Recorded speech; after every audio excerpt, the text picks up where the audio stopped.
when it's wet and cold, it sucks. I'm done with the rain.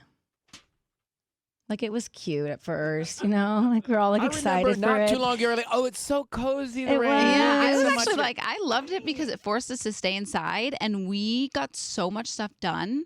Everything, everywhere, and all at once. then we realized what leaks we have in our house. I love leaks. I like leaks in a frittata. No. I'm talking about like house leaks. Ceiling leaks. I'm full of dad jokes this morning. What do you guys got? Throw fastballs at me. I'm ready. Yeah, no. It's a mess at my house, and I'm just done with it. Well, that's the worst. Leaks, and then here's what you get. Water damage. Yeah. That's a fun one. And so we're going to have to rip open walls. Yeah. You know what we got in there? What? Squirrels? No. Water damage. Water damage. And you know, water finds its way. Yeah, and by the way, water damage is the worst damage. It really is, because then you have to open the walls, and you have to make sure there's no mold, and then there's a whole thing. And you're testing, and it's a mess. Well, I'm sorry about that. I know, so that's why I'm done with the rain. I just want it to be over with so we can dry up and then rip open these walls and see what we've got. Is this frustration?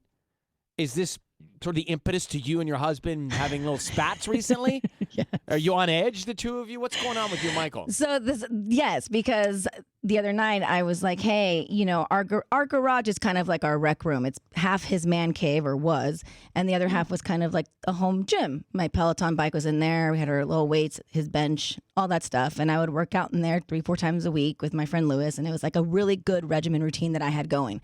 But ever since that last storm that came through, was it early January, whenever, that's when we realized we had the massive leak in the garage. And so we had to go in there and rip open all the floor. We had like the rubber floors for like gym you put floors. those down like gym floors. Yeah. The little puzzles so we put together. The puzzles. So we had to rip all that up to see what was underneath, because we didn't want mold growing under that.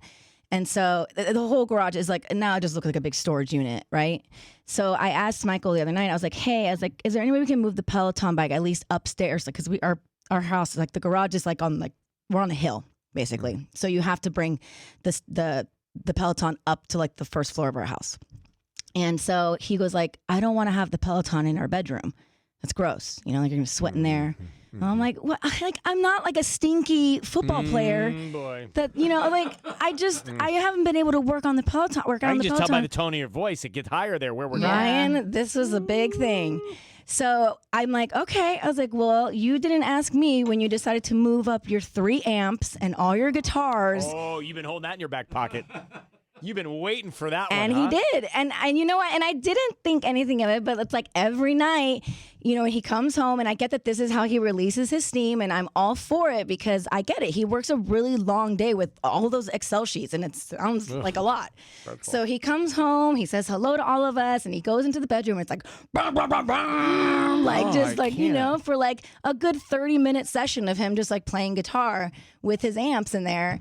And it's fine, but that's his workout, you know? And like, I want to be able to really, and I can't, he's like, well, we can plug in the Peloton in the garage. And I'm like, that is not inspirational. Like, I don't want to work out in like a storage unit. Essentially, that's what it looks like down there right now. So that's the fight. Okay. Now, it's so fascinating. Does it really bother you he's banging these drums? No, or playing? it really doesn't. It doesn't. But he also didn't ask me. Well, then that bothers you, that he didn't run it, but communicate with you about it. You know, okay, and so I can't move the Peloton by myself. So I need help to bring the bike up. He's not throwing his weight around to help you bring that bike up to the bedroom because he doesn't want the sweat nastiness in your bedroom. He's giving me every excuse. It's like, it's too heavy to bring up there. I don't know if it's going to make it around the corner of the hallway. Like, but he brought 6 amplifiers up there, no problem? Without a dolly? They're kind of small. Thank you, Ryan. So here's the thing. I do kind of agree, like the exercise equipment in the corner of the bedroom stresses me out. Like I would lose sleep. It's not ideal for me either, but this is temporary. But neither do the amps. Yeah, exactly, Tanya. No, so you're already confusing. Yeah, but it's There's already confusing chaos, messages so just in the add to bedroom. the chaos.